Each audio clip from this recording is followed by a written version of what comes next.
So we are going to start with Unit 8, the new land settlements. हम लोग new unit और new lecture से start करने वाले। इस लेक्चर में मेनली न्यू लैंड सेटलमेंट्स के बारे में हम लोग पढ़ेंगे। Different types of settlements, lands में चेंजेस लाया गया था ब्रिटिश गवर्नमेंट के द्वारा, जैसे कि permanent settlement, Ryotwari, Mahalwari settlements. So different types of land settlements were brought और इसमें डिफरेंट प्रोविजंस थे। पहले जो था लैंड्स, जैसे कि लैंड सेटलमेंट्स के बाद हम लोग अपराइजिंग्स भी देखते हैं ट्राइबल्स में, क्योंकि वो लोग पहले जो था लैंड्स जो था वो फ्री था, जिसको जहाँ जो करना रहता था करता था। बट फिर हम लोग देखते हैं कि लैंड जो होता है वो स्टेट का हो जाता है, और अगर आपको लैंड्स पे कुछ भी करना है तो टैक्सेस के रूप में आपको देना पड़ता। तो बहुत कुछ चेंजेस आया था, तो उसकी वजह से ट्राइबल अपराइजिंग भी हम लोग देखते हैं। So let's start. The early British administration considered India as a vast estate and felt that the company was entitled to the entire economic rent, leaving the cultivators merely the wages of their labor and expense of cultivation. Such excessive land revenue demands soon proved counterproductive. Agriculture became increasingly economically non-viable, large areas and of lands fell out of cultivation, and famine began to stare people in their face. British mainly किस motive से आए थे India में? Trading करने के लिए आए थे। वो ज़्यादा से ज़्यादा इकोनॉमिक वेल्थ जो था वो ड्रेन करना चाहते थे इंडिया से और ब्रिटेन में ले जाना चाहते थे। सो ब्रिटिश का मेनली मोटिव जो था फर्स्ट में वो ट्रेडिंग था, बट फिर हम लोग देखते हैं कि वो लोग पॉलिटिक्स में इंटरफेयर करने लगते हैं, और उनको ऐसा लगता है कि अगर हम लोग पॉलिटिक्स को भी रूल करेंगे तो ट्रेड एंड कॉमर्स जो है वो और अच्छा हो सकता है हम लोगों के लिए। तो धीरे धीरे वो लोग हमारे पॉलिटिक्स में भी, एडमिनिस्ट्रेशन में भी इन्वॉल्व हो गए। उसके बाद क्या हुआ, पहले तो वो लोग केवल ट्रेडिंग करते थे, फिर मेनली वो लोग देखने लगे कि जो सबसे ज़्यादा इनकम आता था वो एग्रीकल्चर से आता था।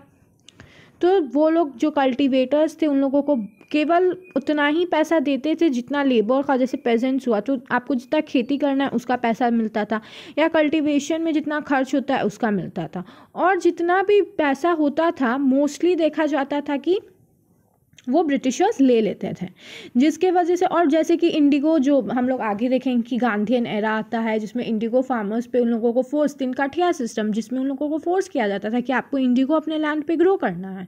तो इसके वजह से जो था लैंड का सॉइल जो था वो बहुत ख़राब होते गया। फर्टिलिटी जो होती है सॉइल की वो अच्छी नहीं, मतलब धीरे धीरे डिग्रेड होने लगी, जिसके वजह से प्रोडक्शन डिक्रीज़ करने लगा।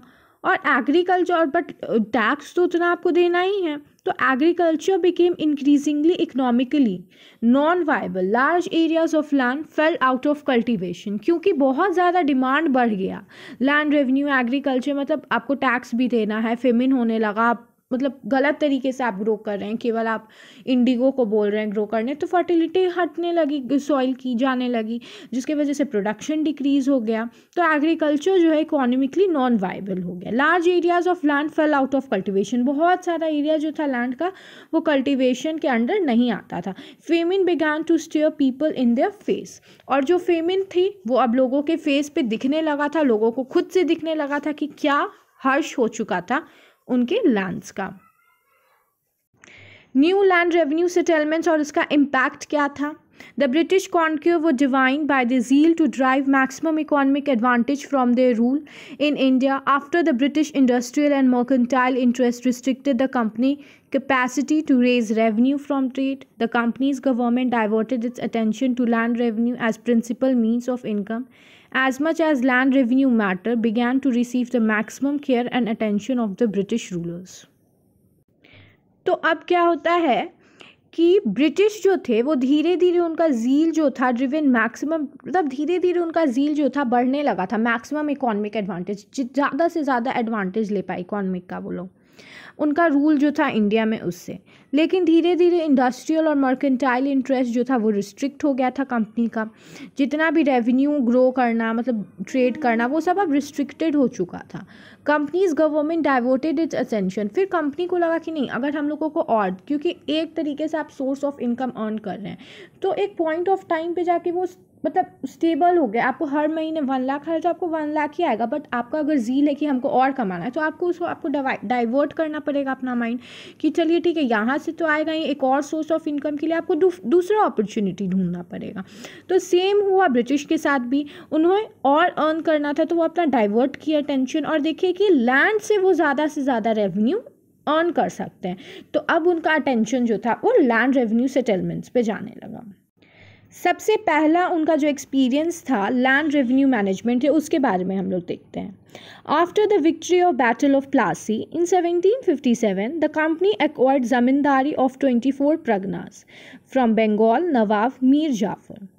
सबसे पहले हम लोग देखते हैं कि बैटल ऑफ प्लासी में जो ब्रिटिशर्स होते हैं वो जीत जाते हैं, लेकिन बैटल ऑफ प्लासी के बारे में हम लोग प्रीवियस वीडियोस में देखे हैं कि ये बहुत ही प्लान्ड तरीके से जीता गया था, क्योंकि नोबल्स में ही इंटरनल कॉन्फ्लिक्ट्स था, फाइट था, जगसेठ ब्रदर्स ही हेल्प कर देते हैं, तो जिसके वजह से क्या होता है ब्रिटिशर्स जीत जाते हैं। तो उनको जीतने के बाद जो ट्रीटी साइन हुई थी उसके बाद उनको 24 प्रगनास दिया गया था बंगाल नवाब के द्वारा, मीर जाफर के द्वारा। In 1760 the East India company was given right to collect land revenue from the Burdwan, Midnapore and Chittagong by Bengal nawab Mir Kasim. उन्हें कुछ जगह का लैंड रेवेन्यू कलेक्ट करने का भी मौका दिया गया था कि ठीक है आप यहाँ से लैंड रेवेन्यू कलेक्ट कर सकते हैं। तो ये सबसे पहली बार जब लैंड रेवेन्यू कलेक्ट करने का उनको मिला था मौका, इसके बारे में आपको लिखना बहुत इंपॉर्टेंट है, क्योंकि कैसे स्टार्ट हुआ लैंड रेवेन्यू का, उनका कलेक्शन का सिस्टम, कैसे उनके माइंड में ये सब आने लगा, तो ये सब जानना बहुत इंपॉर्टेंट है। After the victory of battle of Buxar in the company acquired the Diwani of Bengal, Bihar and Orissa. फिर हम लोग देखते हैं कि बैटल ऑफ प्लासी में उन्हें 24 प्रगनास मिलता है। फिर बैटल ऑफ बक्सर होता है, उसमें कंपनी को दीवानी राइट्स मिल जाता है बंगाल, बिहार और उड़ीसा का, जिसमें वो लोग फ्री ट्रेड कर सकते हैं। During 1765 to 72, Clive introduced a dual governance in Bengal. 1765 से 72 तक डुअल गवर्नेंस इन बंगाल चल रहा था, जिसका मेन मोटिव क्या था, किस तरीके से ये डुअल गवर्नेंस चल रहा था। सब्सिडियरी अलायंस के मोटिव से एक ब्रिटिशर्स देखते थे, ब्रिटिशर्स बोले कि हम आपका जो है जितना भी एक्सटर्नल या इंटरनल वॉर होगा उसको हम लोग देखेंगे, आपको उसमें कोई भी बस आपको पैसा देना होगा, आपको हमारे मेंटेन करनी होगी आर्मी को, और सारा काम अब हम लोग देखेंगे। तो डुअल गवर्नमेंट स्टार्ट हो गया था बंगाल में। The British decided to continue with the administration established by the Nawab of Bengal and use it to collect more and more land revenue. Britishers ने क्या किया, जो नवाब ऑफ बंगाल थे उन्हीं को रखा नवाब की, ठीक है चलिए आप ही नवाब ऑफ बंगाल रहिए, बट वो अपने जो उनके फेवर में नवाब ऑफ बंगाल रहते थे ना, उन्हें वो नवाब बना देते थे, और जितना भी ट्रेडिंग राइट्स रहता था, फैसिलिटीज़ रहता था, वो उन लोग से ले लेते थे। The company appointed two Naib Diwans and Muhammad Rez Khan and the Raja Sitab Roy for the Bengal and Bihar respectively, and directed them to collect as high revenue as possible. Reza Khan, also known as the Naib Nazims, the Bengal peasants faced some of the worst exactions from the revenue officials, and many of them ran away into the jungles or simply joined the ranks of the robbers. जैसे ही company rule करना start करती है, बंगाल में उन लोगों को right मिल जाता है कि ठीक है आप लैंड रेवेन्यू कलेक्ट कर सकते हैं या रेवेन्यू कलेक्ट कर सकते हैं। तो वो जो ब्रिटिशर्स रहते हैं वो डिफरेंट लोगों को अपॉइंट करते हैं ऑफिसर्स को, जैसे कि नायब दीवान्स मोहम्मद रज़ा खान एंड राजा सिताब रॉय, जो बंगाल बिहार में रिस्पेक्टिवली जो है लैंड रेवेन्यू कलेक्ट करेंगे। बट उनके द्वारा बहुत ही क्रूअल वे से जो लैंड रेवेन्यू है वो कलेक्ट किया जाता है। वो इतना क्रूअल हो सकता है, आप सोच सकते हैं कि वो इतना क्रूअल था कि लोग जो थे, जो पेजेंट्स थे, वो जंगल में जाके चले जाते हैं, छुप जाते हैं या चोरी करना स्टार्ट कर देते हैं, चोर रॉबर्स का ग्रुप ज्वाइन कर लेते हैं। तो आप समझ सकते हैं इससे कि वो कितना एडवर्स इफेक्ट था। The avarice and the corruption of the company employee and their continuous interference in the administration led to complete disorganization and worsened the effect of terrible Bengal famine of 1769 to 17। क्योंकि Britishers जो थे उनके rain में हम लोग देखते हैं कि करप्शन बहुत हाई हो गया था। जो लैंड रेवेन्यू लिया जा रहा था वो गलत मीन से लिया जाता था, करप्शन बढ़ गया था बहुत ज़्यादा, जिसकी वजह से क्या हुआ, बंगाल में फेमिन हो गया, जो बहुत ही हार्श इफेक्ट उसका हम लोग देखते हैं कि दिखता है 1769 से 70 तक। Harsh measures of revenue collection was adopted, so much so that even in the year 1770, when one third of Bengal population was wiped out in the famine, the land revenue was collected satisfactorily. इतना harsh measure से land revenue collection हो रहा था, जबकि one third of Bengal population जो था वो wiped out हो गया था, फेमिन के चलते ख़त्म हो गया था। तब भी जितने बचे लोग थे उनसे उतने ही हार्शली लैंड रेवेन्यू जो था कलेक्शन हो रहा था अभी भी। तो कितना ज़्यादा क्रुएलिटी था उस समय ब्रिटिशर्स का, इसी से हम लोग अंदाज़ा लगा सकते हैं। In 1772, it was decided to end the dual system of administration set up by Clive.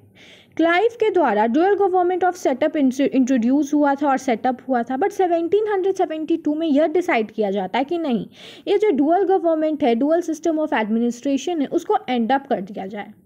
The company now decided to collect land revenue itself and not through the naib Devans.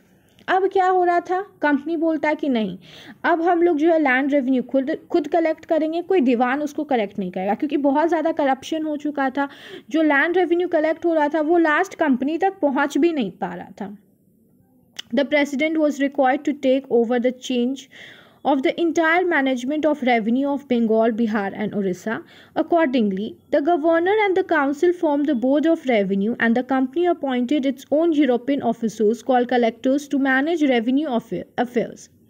पहले जो थे वो इंडियंस ही थे, नायब दीवान्स थे जो कलेक्ट कर रहे थे रेवेन्यू, बट ब्रिटिश कंपनी जो ईस्ट इंडिया कंपनी वो बोलती है कि नहीं, अब आपको ज़रूरत नहीं है लैंड रेवेन्यू कलेक्ट करने की, क्योंकि करप्शन इंक्रीज़ हो गया था। तो वो लोग क्या करते हैं, एक रेवेन्यू डिपार्टमेंट बनाते, एक मैनेजमेंट क्रिएट करते हैं, एक काउंसिल का फॉर्मेशन होता है जिसमें गवर्नर एंड काउंसिल, गवर्नर जो है वो रहते हैं, and the council form the board of revenue. जिस काउंसिल का फॉर्मेशन होता है उसको क्या कहते हैं, बोर्ड ऑफ रेवेन्यू कहा जाता है, जिसमें केवल यूरोपियन ऑफिसर्स थे जो अब कलेक्ट करेंगे लैंड रेवेन्यू, और इसमें उनका हेल्प भले ही इंडियंस लोग करेंगे, बट मेन कलेक्शन के जो हेड रहेंगे अब से वो यूरोपियन ऑफिसर्स ही रहेंगे। The treasury was also remove from the Murshidabad to Calcutta. अब पहले जो ट्रेजरी ऑफिस था वो मुर्शिदाबाद में था, बट अब उसको ट्रांसफ़र करके कैलकटा में शिफ्ट कर दिया जाता है।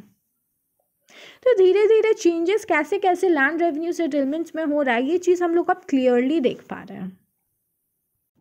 Hence, in 1772, Governor General Warren Hastings introduced a new system known as the farming system, under which he auctioned the right to collect revenue to the highest bidder.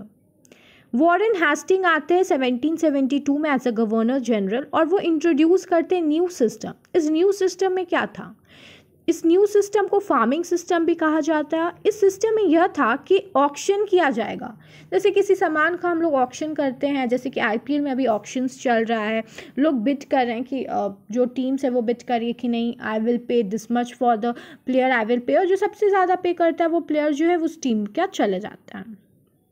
ऐसे ही bidding start हो गया था। इस bidding में जो सबसे ज़्यादा bid करता उसको वो राइट मिल जाता रेवेन्यू कलेक्शन का। तो फार्मिंग सिस्टम इंट्रोड्यूस किया गया वॉरेन हेस्टिंग के द्वारा। He made a 5 year settlements, जिसमें 5 साल का आपको राइट मिलेगा रेवेन्यू कलेक्ट करने का। A land revenue with the contractor known as the farmer और the revenue farmer in those days, who offered to pay the largest amount from a certain land area and was given full powers for a period of that year, till that year. तो इस land new revenue settlements में जो Hasting के द्वारा लाया गया, जिसको farming system कहा जाता था, इसमें बिडिंग होता, और जो बिडिंग में सबसे ज़्यादा बिड करता उसको राइट मिलता 5 साल के लिए रेवेन्यू कलेक्शन करने का, और उसको फुल पावर मिलता। Obviously, these contractors had no permanent interest in land and try to export as much revenue as possible during the period of their contract. They were not concerned of the people were ruined of the production declined in later years. After all, they have made their share of profit. Clearly, malpractices such as extortion and oppression was a result of such system. ये जो contractors का creation होता है, जो bidding करते हैं, उनको जो 5 ईयर्स का राइट मिला था लैंड रेवेन्यू कलेक्ट करने का, इसमें कोई जो कॉन्ट्रैक्टर्स थे वो क्या करते थे कि बहुत ज़्यादा ऑप्रेस कर रहे थे, बहुत ज़्यादा एक्सप्लॉयटेशन बढ़ गया था, ज़्यादा से ज़्यादा वो लोग चाहते थे कि लैंड रेवेन्यू कलेक्ट हो, जिसके वजह से वो फार्मर्स पे ज़्यादा प्रेशर डाल रहे थे। और मैल प्रैक्टिसेस जो था, ऑपरेशन जो था, एक्सप्लॉयटेशंस जो था, ये सब इसका रिजल्ट था। हम लोग कह सकते हैं वॉरेन हेस्टिंग का ये जो प्रैक्टिस था 5 years का बिडिंग सिस्टम, ये करेक्ट नहीं था। Another significant result of the system was corruption. As many government contractors, even today, profitable contractors were given away to friends and favorites and benamindas and men in power, bringing laws to government. इस system से एक और चीज़ जो था वो बहुत गलत हो रहा था। तो इसका एक और सिग्निफिकेंट रिजल्ट यह था कि उन कॉन्ट्रैक्टर्स को कॉन्ट्रैक्ट मिल रहा था जो गवर्नमेंट के फेवरेट्स थे, उन्हें कॉन्ट्रैक्ट दे दिया जाता था।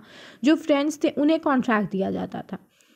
जो जिनके पास पावर रहती थी उन्हें मिलता था। The officers of the company themselves participated in bidding under the name of their servants. Warren Hasting himself was accused of such fraudery. तो इसमें क्या हो रहा था, जो कंपनी के हेड थे तो उनके जो सर्वेंट्स थे वही लोग इसमें पार्टिसिपेट करते थे और सर्वेंट जो थे उन्हीं को दे दिया जाता था। इसमें वॉरेन हेस्टिंग खुद भी इस फ्रॉडरी में पार्टिसिपेट किए थे। Hence this system cause much hardship to the farmers and failed miserably. इस सिस्टम के वजह से जो वॉरेन हेस्टिंग के द्वारा सिस्टम लाया गया था, इससे करप्शन बहुत ज़्यादा बढ़ गया, एक्सप्लॉयटेशंस बढ़ गया, जिससे फार्मर्स पे बहुत ज़्यादा मिजरेबल कंडीशंस हो गया था। After the expiry of 5-year settlement, Hastings reverted to the system of annual settlement, Salan Bandost, in 1777, which was again based on the basis of farming out estate to the higher bidder. After 5 years, मतलब 5 साल के settlements के बाद जो expire हो गया tenure, जो Hastings थे वो रिवर्ट कर दिया अपने सिस्टम को, एनुअल सेटलमेंट्स वाला सिस्टम ऑफ एनुअल सेटलमेंट्स। इसमें फिर से जो हायर बिडर था फार्मिंग आउट स्टेट उसको मिलता। Under both these system, though the amount of land revenue was pushed high, the actual collection varied from years to years and seldom matched the official expectation. This brought instability in the company revenues at a time when the company was in continuous mode of expansion. The system was killing the riots and the contractors' motive to do anything to improve cultivation. दोनों system जो था वो completely fail हो चुका था। ज़्यादा से ज़्यादा लैंड रेवेन्यू कलेक्ट करने के चलते फार्मर्स का कंडीशन बहुत मिजरेबल हो गया था, एक्सपेक्टेशंस हाई हो गया था, जिसकी वजह से हम लोग देखते हैं कि केवल वो लोग पैसा कलेक्ट करने का उनका मोटिव रहता था, बट पैसा कलेक्ट करने से पहले कैसे ग्रो होगा एग्रीकल्चर उस पर उनका मोटिव नहीं था, जिसकी वजह से फर्टिलिटी ऑफ सॉइल डिक्रीज़ करने लगा और ऑटोमेटिकली जो था एग्रीकल्चर डिक्रीज़ हो गया। It was at this stage in the idea of fixing the land revenue at a permanent amount first emerged, and in 1784, under the Pitt's India Act, the company advised to introduce a permanent land settlement in Bengal. इसी समय के बाद पहली बार ऐसा इन 1784 में Pitt's India लाने की बात हुई कंपनी के द्वारा। Company was advise to introduce, company को एडवाइस किया गया था कि आप जो है परमानेंट लैंड सेटलमेंट इंट्रोड्यूस कीजिए बंगाल में पिट्स इंडिया एक्ट के द्वारा। In 1786, Lord Cornwallis was sent to Indians specially charged with the duty of cleaning up the system and finding out a satisfactory solution to the land revenue problems. Lord Cornwallis को Britain से specially India इसीलिए भेजा गया था कि बहुत ज़्यादा corruption बढ़ गया था, और आप देखिए कि क्यों ऐसा करप्शन बढ़ गया और कैसे इसको इम्प्रूव किया जा सकता है, क्या क्या किया जा सकता है जिससे लैंड रेवेन्यू सिस्टम जो है वो इम्प्रूव हो। In 1790 Cornwallis decided to recognise the zamindars at the owners of land subject to annual payment of land revenue to the state. A 10-year settlement was made with the zamindar on the basis of 89% of rental, leaving 11% with the zamindars. In 1793, the decennial settlement was declared permanent and called Permanent Settlement of Bengal. Permanent settlement जो Cornwallis आते हैं वो देखते हैं सब चीज़ को और वो ज़मींदार्स को ओनर्स बना देते हैं लैंड में। इसमें क्या था कि एनुअल पेमेंट लैंड रेवेन्यू जो था वो स्टेट को आपको देना था। 10 ईयर्स का सेटलमेंट था। 10 ईयर्स तक ज़मींदार्स को हर साल आपको सेटलमेंट जो है वो देना है स्टेट को, जिसमें 89% जो है वो आपको गवर्नमेंट स्टेट को देना और 11% अपने पास आपको रखना है। ये था permanent settlement of Bengal. Now, permanent settlement by Cornwallis, Bengal in 1793. It was settlement with जमींदार। इस सेटलमेंट्स को जमींदार का सेटलमेंट, जब जमींदार इसमें जो थे वो पावर हेड थे, हेड ऑफ पावर थे। Zamindar was now consider the owner of the entire land of the zamindari. जमींदार जो थे वो खुद हेड थे पूरे इंटायर जमींदारी के। The land revenue was fixed at a very high level of 2 crores and 68 lakhs. The जमींदार हैड टू पे a fixed tax 10/11 upon it. Land revenue जो था वो बहुत हाई रेट पे फिक्स कर दिया गया था कि आपको 2 crore 68 लाख जो है वो पे करना है, और ज़मींदार को 10/11 मतलब अप्रॉक्स देखा जाए तो पे करना पड़ रहा था। So long as he paid the tax he remain the owner of his land. जब तक आप टैक्स पे कीजिएगा तब तक आप ओनर रहिएगा उस लैंड के। ये कहाँ कहाँ इंट्रोड्यूस किया गया था permanent settlement? Mainly northern areas में, जैसे कि Bengal, Bihar, Orissa, Varanasi, Ghazipur, regions of UP and northern Karnataka में। It cover 19% of area of British India. ये कितना एरिया तक कवर करता था ब्रिटिश इंडिया का? 19%। Impact of Indian economy, permanent settlement से क्या इम्पैक्ट हुआ इंडियन इकोनॉमी पे? The zamindars found it to pay the high tax and many lost the zamindari. बहुत लोग जो थे वो जमींदारी लॉस्ट कर देते, बिडिंग में जीत जाते हैं बट वो बिडिंग बोल रहे हैं, जो जमींदार जो थे जमींदारी का बिडिंग तो ख़त्म हो गया। अब जो न्यू सिस्टम परमानेंट सेटलमेंट, सो इसमें क्या हो रहा था कि जमींदार जो थे वो पे नहीं कर पा रहे थे 1 crore and that much of amount, और 2 crore and 60 lakhs, so much high. तो इतना आपको टैक्सेस पे करना पड़ा था। सो सारे ज़मींदार को इतना टैक्स पे करना जो था वो सूटेबल नहीं लग रहा था, जिसकी वजह से बहुत सारे ज़मींदार जो थे वो ज़मींदारी छोड़ देते हैं। High tax encourage subinfeudation and further operation and to the cultivators. ज़्यादा से ज़्यादा टैक्स कलेक्ट करने की वजह से फार्मर्स पे ज़्यादा प्रेशर बन रहा था और ज़्यादा ऑपरेशन हो रहा था, ज़्यादा एक्सप्लॉयटेशन हो रहा था इस सिस्टम के द्वारा, परमानेंट सेटलमेंट के चलते उन लोग पे। The hereditary rights of the peasant on land was taken away and given to the जमींदार। जो hereditary rights था लैंड का वो पेजेंट से ले लिया जाता है, अगर पेजेंट्स जो थे, और वो अब किसको दे दिया जाता है? ज़मींदार को दे दिया जाता है, क्योंकि इसमें ज़मींदार हेड थे परमानेंट सेटलमेंट में। The cultivators were reduce to tenants of the zamindar. जो कल्टिवेटर्स थे अब वो मामूली टेनेंट्स रह गए थे ज़मींदार के अंदर, जो केवल काम करते थे उस लैंड पे।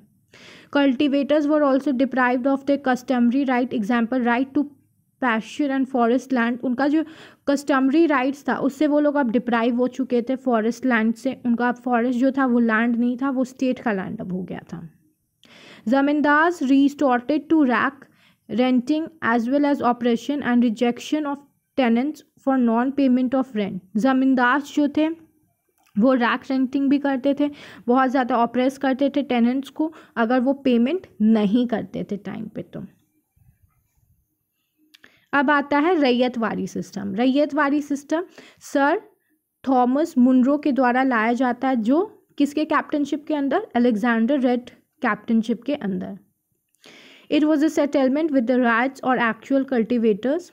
इसमें जो एक्चुअल कल्टिवेटर्स थे वो हेड थे। Assessment was done after field. जितना भी असेसमेंट था वो फील्ड पे जाके किया जाता था। इसमें Ryotwari system was by Sir Thomas Munro and captain Alexander Read. इसमें जो हेड थे वो कौन कौन थे ब्रिटिशर्स के? Sir Thomas Munro and captain Alexander Read. Survey based on soil quality and farm areas. इसमें सर्वे भी किया जा रहा था कि क्वालिटी ऑफ सॉइल कैसा है, फार्म एरिया कैसा है, उसके अनुसार जो है क्रॉप का कल्टीवेशन हो रहा था, ताकि ज़्यादा से ज़्यादा क्रॉप कल्टीवेशन हो सके। ये चीज़ परमानेंट सेटलमेंट में नहीं हो रहा था। परमानेंट सेटलमेंट में ज़मींदार हेड थे और यहाँ पर कल्टीवेटर्स हेड है। वहाँ पर फार्मिंग चेक नहीं हो रहा था, क्वालिटी ऑफ सॉइल चेक नहीं हो रहा था, बट यहाँ पर हो रहा। तो ये सब डिफरेंसेस है। It was revise after every 20 to 30 year. हर 20 से 30 साल के बाद इस सिस्टम को रिवाइज किया जा रहा था। In 1792 Ryotwari system was first implemented in the Baramahal district by Captain Read. Ryotwari system सबसे पहले कहाँ पर इंट्रोड्यूस होता है? बरमहाल डिस्ट्रिक्ट में। किसके द्वारा इंट्रोड्यूस होता है? कैप्टन रेड के द्वारा। After 1820 this system was extended to the most of the Madras presidency. 1820 के बाद हम लोग देखते हैं कि ये बहुत सारे मद्रास प्रेसिडेंसी में फैलता है, बट स्टार्टिंग में ये केवल बरमहाल डिस्ट्रिक्ट तक ही था। It was implemented in Madras, Bombay and entire Deccan, East Bengal, Assam and Cork. Madras, Bombay, ये सब जगह ईस्ट बंगाल, असम, कुर्ग तक ये चला जाता है। It covered 51% of area of the British India, वो 19% था, और ये देखिए 51% ऑफ ब्रिटिश इंडिया लैंड को कवर करा था। मतलब परमानेंट सेटलमेंट से ज़्यादा रैयतवाड़ी सिस्टम जो था वो इंडिया में इंट्रोड्यूस हो चुका था, और ज़्यादा लोग रैयतवाड़ी सिस्टम को फॉलो कर रहे थे, जो थॉमस मुनरो और कैप्टन अलेक्जेंडर रेड के द्वारा लाया गया था। इसका इम्पैक्ट क्या था इंडियन इकोनॉमी पे? Revenue was fixed at a very high rate, 45 to 50%। इसमें रेवेन्यू जो था वो बहुत हाई रेट पे फिक्स किया गया था, बट एज कंपैरिजन ये कम था परमानेंट सेटलमेंट से। राइट्स हैड टू पे revenue even when his crop was Holi destroyed, लेकिन इसमें भी यही था कि अगर आपका क्रॉप होली डिस्ट्रॉय हो गया तभी आपको जो है फिक्स कर दिया गया पैसा, आपको उतना पैसा तो देना ही पड़ेगा। It cause wide spread operation, ये सब कलेक्शन के वजह से बहुत ज़्यादा ऑपरेशन जो था वो बढ़ गया था। The peasantry sank deep in poverty and fell into the clutches of the Chetty money lenders. बहुत ज़्यादा ऑपरेशन होने के बाद पेजेंट्स का जो था पॉवर्टी बढ़ गया था, गरीबी जो थी वो बढ़ गई थी, और जिसकी वजह से पेजेंट्स जो थे वो मनी लेंडर्स के क्लचेस में आने लगे, क्योंकि उनके पास उतना एग्रीकल्चर ग्रो होता नहीं था। तो अब वो लोग क्या करते थे, मनी लेंडर से जाके मनी मांगते थे कि ठीक है हम आपको इतने रेट में पैसा पे करेंगे। तो धीरे धीरे मनी लेंडर्स का जो है वो, जैसे जगसेठ ब्रदर्स हो गया या सैयद ब्रदर्स, इस सब का इसी समय हम लोग देखते हैं कि ये लोग जो थे ये सभी तो थे मनी लेंडर्स ही थे। तो इन लोगों का भी उस समय हम लोग देखते हैं कि जो प्रेस्टीज था वो बढ़ा रहता है। वैसे ही इस समय मनी लेंडर्स का भी प्रेस्टीज जो था वो बढ़ गया था। जो बिग पेजेंट्स जो थे वो लोग, और ये लोग ज़्यादा रिच थे, तो ये लोग क्या करते थे, पैसा देते थे, और पेजेंट्स के पास कोई ऑप्शन नहीं था पैसा लेने के अलावा। The system resulted into indebtedness and frequent eviction. It significantly contributed to terrible Madras famine of 1867 and 78. ये इतना गलत तरीके से इसमें टैक्स कलेक्शन हो रहा था, जिसके वजह से क्या होता है, एक बहुत बड़ा फेमिन हो जाता है मद्रास में 1867 से 78 के बीच में। ये बहुत बड़ा सिग्निफिकेंट कंट्रीब्यूशन था रैयतवाड़ी सिस्टम का मद्रास में। अब आता है महलवाड़ी सिस्टम। ये लास्ट सिस्टम था जो नॉर्दर्न इंडिया 1822 में हम लोग देखते हैं इंट्रोड्यूस किया गया था। It was a settlement with the महल और विलेज। ये मेनली महल और विलेज का सेटलमेंट इसको माना जाता है कि मेनली विलेज में ये इंट्रोड्यूस था। Tax was collected through the headman of और द लंबरदार्स। इसमें हेडमैन्स बनाए गए थे, वही टैक्स को कलेक्ट करते थे। It was introduced in the north west province, Awadh, Ganga valley और UP, Punjab province and central province, ये सब जगह पे जो है महलवाड़ी सिस्टम जो है वो इंट्रोड्यूस किया गया था, और यहाँ से ज़्यादातर कलेक्शन होता था टैक्स का। महलवाड़ी सिस्टम का क्या इम्पैक्ट था? महलवाड़ी सिस्टम जो नॉर्दर्न इंडिया में आया था, इसका क्या इम्पैक्ट था, यह बहुत इंपॉर्टेंट है देखना। इसका इम्पैक्ट फर्स्ट ये था कि land tax demanded was very heavy. जैसे कि फर्स्ट टू में हम लोग देखते हैं कि 89 to something परसेंट्स वो देयर। इसमें भी 11 केवल मतलब परसेंट जो था, 89% जो था हम लोग देखते हैं कि परमानेंट लैंड रेवेन्यू में आपको क्या करना था, 89% सरकार को देना था। इससे उसके बाद आता है रैयतवाड़ी में 50 to 60 देना था। इसमें भी वैसे ही था, बहुत ज़्यादा हैवी डिमांड था, आपको बहुत ज़्यादा टैक्स जो था गवर्नमेंट को देना था। It led to the impoverishment and dispossession of the cultivating community, क्योंकि बहुत ज़्यादा टैक्स कलेक्शन हो रहा था, ऑपरेशन बढ़ गया था, और कल्टिवेटिंग कम्युनिटी में डिस्पोजिशन हो गया था। The simmering resentment soon found expression during the revolt of 1857। इतना ज़्यादा ऑपरेशन होने लगा कि इसका हम लोग जो इम्पैक्ट है रिवोल्ट ऑफ 1857 में देखते हैं कि बहुत सारे फार्मर्स जो है वो रिवोल्ट ऑफ 1857 में पार्टिसिपेट करते हैं। तो this was one of the causes of the 1857। जब हम लोग रिवोल्ट ऑफ 1857 पढ़ेंगे तो हम लोग फार्मर्स का भी देखेंगे कि फार्मर्स क्यों ज्वाइन करते हैं। तो फार्मर्स का ज्वाइन करने का यही मेन मोटिव था, क्योंकि उनसे बहुत ज़्यादा टैक्स कलेक्शन हो रहा था जो अननेसेसरी था, जिसकी वजह से वो लोग मनी लेंडर्स के क्लचेस में भी आने लगे थे, बहुत ज़्यादा ऑपरेशन हो रहा था। तो हम लोग अब permanent settlement, Mahalwari, Ryotwari, so new settlement से हम लोग इस यूनिट से हम लोग ख़त्म कर चुके हैं. Now we are done with this unit. Unit 8 हम लोगों का ख़त्म हो चुका है और नेक्स्ट लेक्चर में हम लोग करेंगे unit 9. So thank you everyone.